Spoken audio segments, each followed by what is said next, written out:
어떤가요? 일본 구구들의 선동, 한국의 구구들의 선동. 너무나 닮아 보이지 않나요?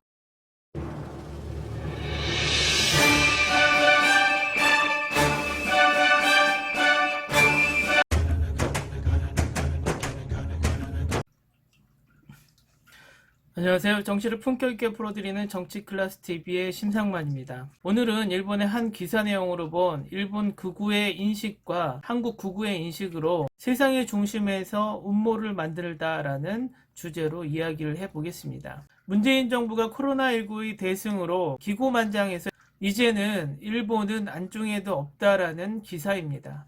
다분히 일본인들의 자존심을 깎아내리고 분노를 자극하기 위한 뇌피셜 기사입니다. 일단 댓글 먼저 볼까요? 멋져요. 이제 서로 의식하지 말고 서로의 길을 걸어가요. 응원해요. 무슨 선진국인지는 모르지만 선진국에는 세계에 대한 책임이 있다는 것을 알고 있을까? 그것이 중국이 존경을 못 받는 이유인 것이다. 포스트 코로나 상황에서 진용자 문제나 수출관리 규제 문제는 과거로 바뀌면서 많은 사람들이 이들 문제에 대한 관심을 잃어가고 있다. 일본과의 사이에 존재하는 문제는 결국 이들의 삶과 직결되는 문제가 아니기 때문이다. 이 기사의 기자는 착각을 하고 있다. 일본이 안중에 없어 징용이나 수출관리 문제는 과거가 된 것이 아니다. 이러한 문제의 본래 목적은 일본은 이러한 사건으로 폄하하여 자국이 일본보다 우위에 서기 위함이다. 따라서 이런 문제를 잊을만 하면 들고 나와 다시 일본을 비난하고 세계인을 속이는 도구로 이용할 것이 뻔하다. 상대방이 아무 말도 하지 않는다고 문제가 해결되는 것은 아니다. 오히려 이러한 문제가 거짓임을 세계가 이해할 수 있도록 일본은 행동해야 하는 것이다. 딱 봐도 기자의 감정을 충실히 댓글로 표현하고 있습니다. 이 일본의 소설식 기사를 한국의 극우들이 베껴와서 똑같이 써먹는다는 것을 제가 몇 가지 예로 설명해 보겠습니다. 첫 번째, 요즘 가장 핫한 인물, 세상의 중심에서 음모를 만드는 민경욱식. 세상의 음모는 모두 내가 창조한다는 식의 착각을 볼까요? 해안 앞바다에 소형 보트가 버려져 있고 중국인 6명이 미립국한 것으로 보고 추적 중이다라는 기사가 나왔습니다. 일반적인 반응이라면 또 미립국했구나, 해상 경계를 실패했네, 해경은 뭐 했냐, 뭐 이런 식의 반응이 일반적인 것이죠. 민경욱식 반응을 볼까요? 중국인 미륵국자들이 자신 때문에 들어온 건 아니겠지? 이젠 점점 딱해지다 못해 측은해 보이는 거는 저뿐일까요? 그리고 다음은 민경욱을 엄청나게 자극해서 부정선거의 전사로 키운 가세연의 용석이입니다.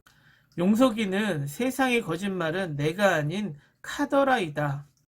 옆 사람에게 밀기식 거짓말을 합니다. 월터 미베인이 한국의 선거는 부정선거라고 말했고 CIA의 개입은 조선일보의 예측이다. 보실까요? 그런 거죠. 이 미베인 교수가 이걸 쓴 건 조선일보 쪽에서 파악하고 있는 바로는 CIA에 의뢰한 것이다 라고 얘기가 흘러나오고 있다 그래요.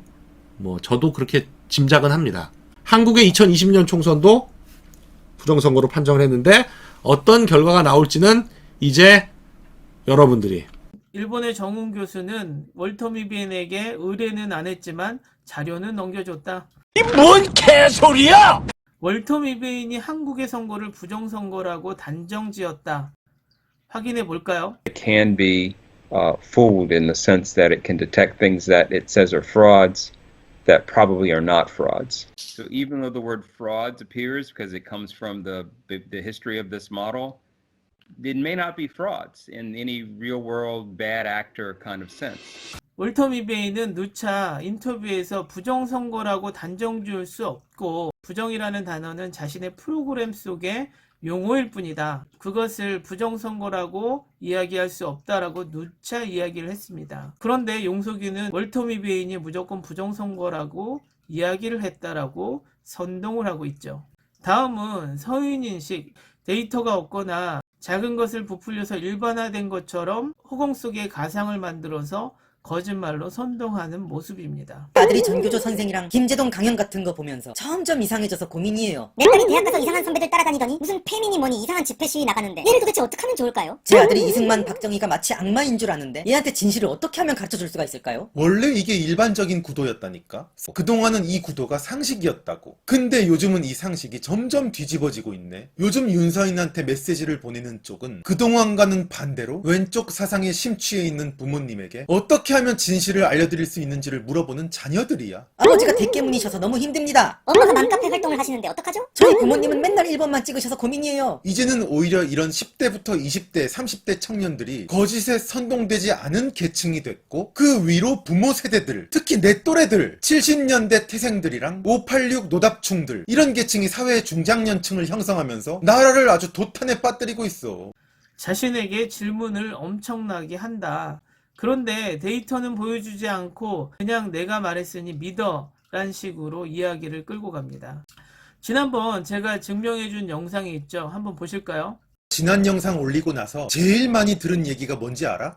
바로 이거야. 세월호는 건드리지 마라! 쾅쾅! 지난 영상을 올리고 자신이 가장 많이 들었던 말이 세월호를 건들지 마라 라고 생 거짓말을 합니다. 그 영상의 댓글이 2499개였습니다. 그런데 세월호를 건드리지 마라 라고 얘기한 사람이 6명이었습니다.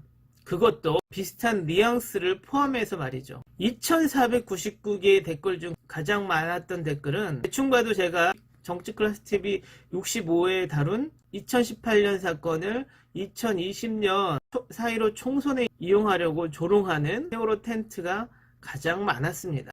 영상 처음부터 거짓말로 시작하는 것이죠. 티끌 보고 바위라고 선동하는 서인이식 거짓말이죠. 다음은 지칼입니다. 지칼은 미국의 여론을 자신이 분석했다고 거짓말을 합니다. 자세히 찾아보지도 않고 이 언론은 이렇고 저 언론은 이렇다라고 단정을 짓죠. 한번 보실까요? 세계 외신들은 한국이 테스트를 많이 한 것으로 보도를 하고 있어요. 그러나 이걸 미국은 못했는데 하면서 한국이 선진국보다 낫다는 식으로 서술하는 언론들은 공통점이 있습니다. CNN, 타임, 더 가디언 등 하나같이 현재 미국 정부의 적대적인 언론들이고 정권 교체를 간절히 원하고 있는 언론들이에요. 반면에 정치 권력에 줄을 서지 않은 언론사들, 언론 계통에서도 존중받는 진지한 언론사들, 월스트리트 저널, 이코노미스트 등을 보면 그저 한국이 테스트를 많이 했다고 보도할 뿐 나라끼리 비교를 하면서 한국은 잘했네, 닮아야 하네 하지 않습니다. 지카리가 이렇게 말합니다. CNN, 타임, 가디언은 트럼프를 싫어하는 언론이라 한국을 칭찬하는 것이고 월스트리트와 이코노미스트는 그렇지 않다. 월스트리트 기사입니다. 한국에 엄지척을 해주는 월스트리트 기사입니다. 한국은 초현실적인 국가다라고 극찬을 하는 이코노미스트의 기사입니다. 그리고 지카리는 이코노미스트가 미국의 주간지인지 영국의 주간지인지도 알지 못하면서 미국의 예를 들면서 영국의 주간지를 끼워 넣기를 합니다. 내용도 틀리고 출처도 엉뚱하고 스스로가 자신있게 말하면 그게 사실인 양 딥페이크도 사실로 받아들인다고 착각을 하고 있죠. 아무도 지카리의 이야기를 팩트체크를 해주지 않으니 아무 말 대잔치를 하고 있는 것이죠. 지카리는 언론사의 국적도 모르는 지식으로 사람들을 선동하고 있습니다. 어떤가요? 일본 구구들의 선동, 한국의 구구들의 선동. 너무나 닮아 보이지 않나요? 오늘은 여기까지 하겠습니다. 오늘도 생활 속 거리두기 꼭 실천합시다. 항상 시청해 주셔서 고맙습니다.